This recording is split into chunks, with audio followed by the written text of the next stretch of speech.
அனைவருக்கும் வணக்கம். நேற்று ராத்திரி தான் அந்த படம் பார்த்தேன். இப்போ தமிழ் சினிமாவில் இன்னொரு நியூ வேவ் வந்துருக்கீங்களா லாஸ்ட் ஒரு 4-5 years 6 years. ஐ திங்க் அதில் இந்த படம் ஒரு முக்கியமான படமாக இருக்கும்னு நான் நம்புகிறேன். அண்ட் கான் ஜான்ரு என்னோட ஃபேவரட் ஜான்ரு. அண்ட் அந்த ஜான்ரில் இருக்கிற மூவி ரொம்ப எக்ஸைட்டிங்காக இருக்குது.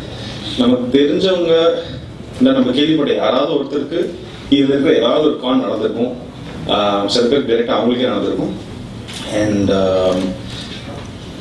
எல்லாம் நம்ம டெய்லி பேப்பரில் படிக்கிறது அல்லது எங்கேயாவது கேள்விப்படுற கதைகள் எடுத்து ஒரு பயங்கர இன்ட்ரெஸ்டிங்கான ஒரு ஸ்டோரி பண்ணியிருக்காரு. அண்ட் எனக்கு இந்த மாதிரி நேரில் வந்து பேசுறது எதுவுமே எனக்கு தெரியாது. அதனால அதாவது கோர்வையெல்லாம் பேச நான் மனுஷங்க.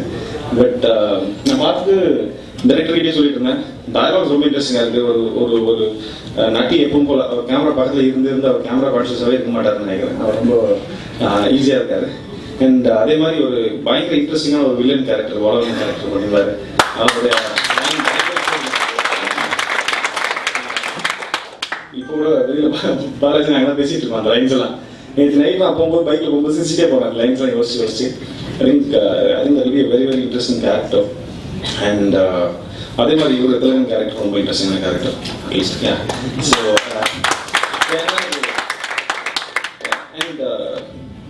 I think வினோத் நிறைய இருக்குன்னு நினைக்கிறேன். It's got great potential. So அதே மாதிரி திருப்பதி பிரதர்ஸோட victory streak I think will continue. And I wish them all the best. Thank you so much.